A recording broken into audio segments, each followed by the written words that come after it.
At one time, Quiznos was a significant player in the fast food industry.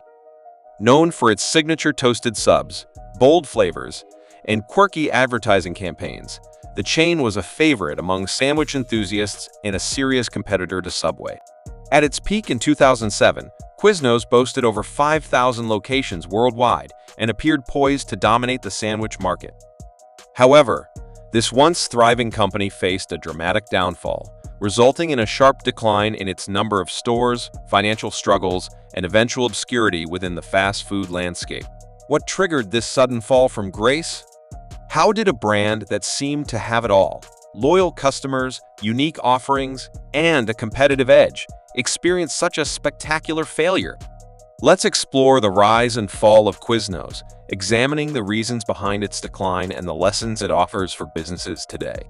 Founded in 1981 in Denver, Colorado, Quiznos was conceived by Jimmy Lambatos and Todd Disner. Lambatos, a chef, envisioned a fast food concept that would bring gourmet-inspired sandwiches to the masses.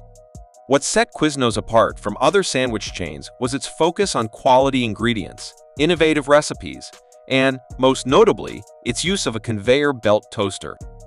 This toaster became Quiznos' signature feature. Unlike its competitors, Quiznos offered toasted subs with melted cheese, crispy bread, and warm, flavorful fillings, a combination that quickly delighted customers. During the late 1990s and early 2000s, Quiznos experienced explosive growth. Its bold and quirky marketing campaigns, such as the Sponge Monkeys commercials, garnered significant attention, and its premium sandwiches appealed to consumers seeking a higher quality fast food experience. Franchisees flocked to the brand, eager to capitalize on its growing popularity. By 2007, Quiznos had become the second largest sandwich chain in the United States, trailing only Subway.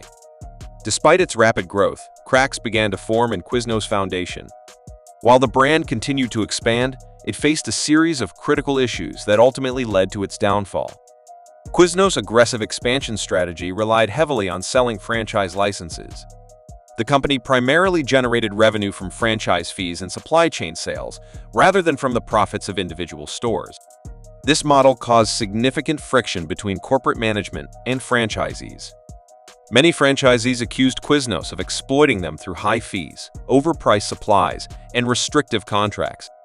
They were required to purchase ingredients and supplies directly from Quiznos at inflated prices, which severely cut into their profit margins. Furthermore, the company oversaturated certain markets by opening too many locations, leading to intense competition among stores. As franchises struggled to stay afloat, lawsuits and public complaints began to damage Quiznos' reputation. Disillusioned franchisees either closed their stores or resorted to legal action, further destabilizing the company. Subway, Quiznos' biggest competitor, was well known for its budget-friendly pricing. When Subway launched its successful $5 foot-long campaign in 2008, Quiznos found itself in a precarious position. Quiznos' premium ingredients and toasted sandwiches came at a higher price point, making it difficult to compete with Subway's lower-cost offerings. In an attempt to counter this, Quiznos introduced its own discount promotions, but this strategy backfired. The reduced prices squeezed the already thin profit margins of franchisees, further exacerbating tensions between corporate and store owners. The 2008 financial crisis severely impacted Quiznos. As disposable incomes declined, consumers became more price-sensitive and tended to choose cheaper dining options. With its higher-priced menu items, Quiznos struggled to retain customers. The recession also affected franchisees significantly. Many owners, who were already burdened by high operating costs and falling revenues, were forced to close their stores. This wave of rapid closures accelerated Quiznos' decline, leaving the brand with a reduced presence in the market. In addition to external pressures, Quiznos' internal mismanagement contributed significantly to its downfall. The company's leadership made several critical mistakes that undermined its long-term viability. Quiznos' rapid expansion in the early 2000s led to an overabundance of stores, many of which were located too close to one another.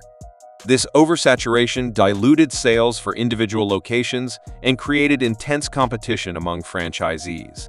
Rather than fostering growth, the expansion strategy resulted in a race to the bottom, causing many franchisees to struggle to remain profitable.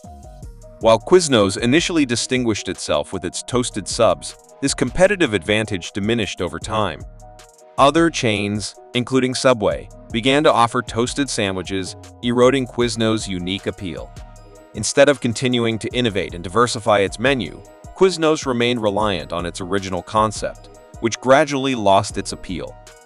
Quiznos' corporate leadership faced criticism for being disconnected from the needs and concerns of franchisees. The company's top-down approach alienated its franchise network, creating an environment of mistrust and resentment. This lack of communication and support further weakened the brand's foundation. By the early 2010s, Quiznos had become a shadow of its former self.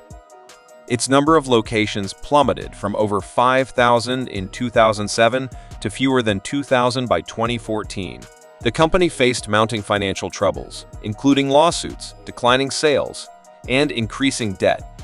In 2014, Quiznos filed for Chapter 11 bankruptcy, citing $400 million in debt. This bankruptcy filing allowed the company to restructure its operations and reduce its debt burden, but the damage to its brand and reputation had already been done. Although Quiznos emerged from bankruptcy later that year, its recovery was short-lived. The company continued to close stores, and its efforts to revitalize the brand through menu changes and new marketing campaigns failed to regain consumer trust. The story of Quiznos' rise and fall offers valuable insights for businesses across any industry. Here are some key takeaways. A successful franchise model requires a strong partnership between corporate leadership and franchise owners. Quiznos' exploitative practices and lack of support for franchisees created a toxic relationship that undermined the brand. Quiznos failed to innovate and adapt to changing consumer preferences. As competitors introduced similar offerings and consumer habits shifted, Quiznos was left behind. Overexpansion can be a double-edged sword. While growth is essential, it must be sustainable and strategic. Quiznos' aggressive expansion strategy ultimately hurt its franchisees and diluted the brand's value. In a competitive market, retaining customers is just as important as acquiring new ones. Quiznos' inability to compete on price or offer compelling alternatives led to a decline in customer loyalty. Today, Quiznos serves as a cautionary tale about the consequences of prioritizing short-term gains over long-term sustainability.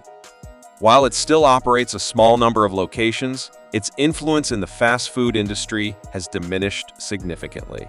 Despite this decline, Quiznos' early success reminds us of the power of innovation and differentiation. The brand's toasted subs and bold marketing captured the hearts of millions, demonstrating that even in a crowded market, there is room for creativity and uniqueness. The story of Quiznos' fall is one of missed opportunities, mismanagement, and the relentless pace of change in the business world. It acts as a stark warning for companies that fail to adapt, innovate, and value their partners and customers. We would love to hear your thoughts in the comments. Don't forget to like and subscribe for more videos like this one,